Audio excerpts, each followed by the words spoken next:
Brève histoire de l'Empire, volume 1, par Stronach Toj III, historien impérial. Avant le règne de Tibère Septime, tout Tamriel était plongé dans le chaos. Le poète Thrasysis appelle cette période de troubles permanents, jour et nuit de sang et de venin. Les rois n'étaient que des tyrans, cupides, qui combattaient Tibère pour l'empêcher de ramener l'ordre sur le continent. Mais ils étaient aussi désorganisés que débauchés, et la poigne de fer de Septime imposa la paix en Tamriel.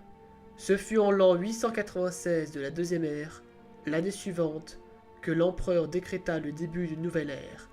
Ainsi débuta l'ère troisième.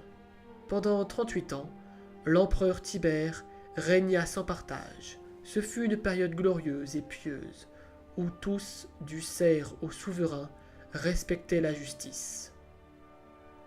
À la mort de Tibère, la pluie tomba pendant 15 jours, comme si la terre de Tamriel le pleurait. Le petit-fils de l'empereur, Pélagus, accéda donc au pouvoir. Malgré la brièveté de son règne, il était aussi fort et résolu que son père, et l'âge d'or de Tamriel auraient perduré.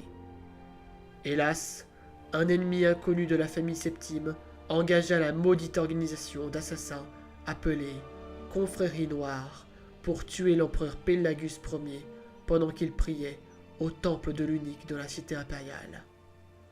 Le règne de Pélagus Ier ne dura que 3 ans. Pélagus n'ayant pas d'enfant, la couronne impériale passa à sa cousine Kintyra, qui était la fille d'Agnorite, le frère de Tibère. Ancienne reine de Sylvenar, Kintyra monta sur le trône en tant que Kintyra Ière. Son règne fut marqué par une grande prospérité et de bonnes récoltes, tandis qu'elle s'affirmait comme la patronne des arts, de la musique et de la danse. Le fils de Kintyra fut couronné après la mort de sa mère. Ce fut le premier empereur de Tamriel à porter le nom d'Uriel.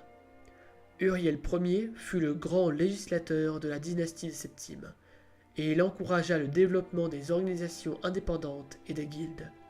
Sous son règne bienveillant mais ferme, la guilde des guerriers et celle des mages s'étendirent dans tout Tamriel. Son fils et successeur, Uriel II, régna 18 ans, après la mort de son père, en l'an 64 de la troisième ère, jusqu'à l'ascension de Pélagus II, en l'an 82 de la troisième ère. Tragiquement, le règne d'Uriel II fut marqué par des épidémies, des insurrections et autres fléaux. Le tempérament qu'il avait hérité de son père ne servit pas à Tamriel, et la justice ne fut que peu rendue. Pélagus II hérita non seulement du trône de son père, mais aussi des dettes de ce dernier, contractées à cause d'une piètre gestion.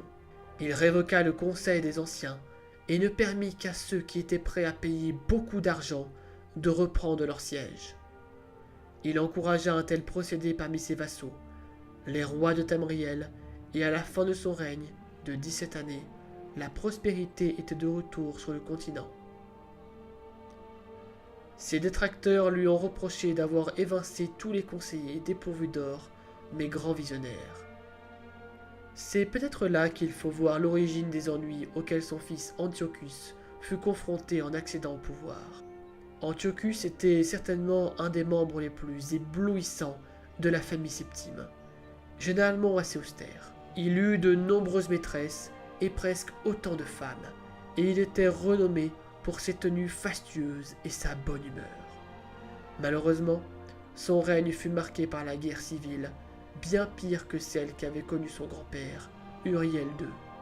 La guerre des îles, qui se produisit en l'an 110 de la troisième ère, soit 12 ans après qu'Antiochus fut monté sur le trône, faillit lui faire perdre la province de l'archipel de l'Automne.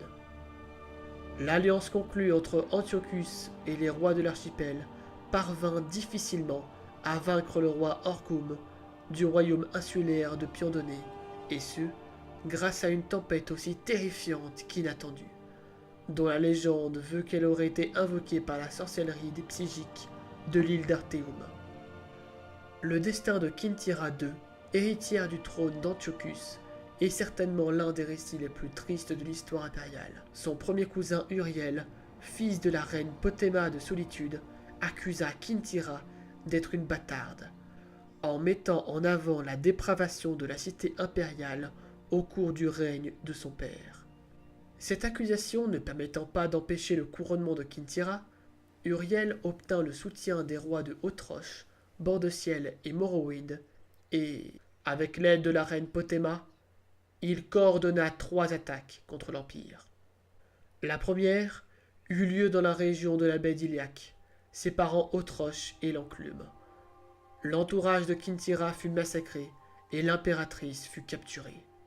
Pendant 2 ans, Kintyra II croupit dans une prison impériale quelque part entre Pointe-Glen et Glenmoril, avant d'être assassinée dans sa cellule dans d'étranges circonstances. La seconde attaque fut conduite contre des garnisons impériales de la côte de Morrowind. Le prince consort de l'impératrice, Cotin Arynx, tomba en défendant une de ses forteresses. La troisième et dernière attaque fut le siège de la cité impériale qui se produisit après que le Conseil des Anciens eut divisé l'armée pour attaquer la partie occidentale de Haute-Roche et la partie orientale de Morrowind. Très affaibli, le gouvernement ne pouvait se défendre contre l'assaut d'Uriel. Il capitula après 15 jours de résistance. Uriel s'empara du trône le soir même et se proclama empereur de Tamriel sous le nom d'Uriel III. C'était en l'an 121 de la Troisième Ère. C'est ainsi que débuta la guerre du Diamant Rouge, décrite dans le volume 2.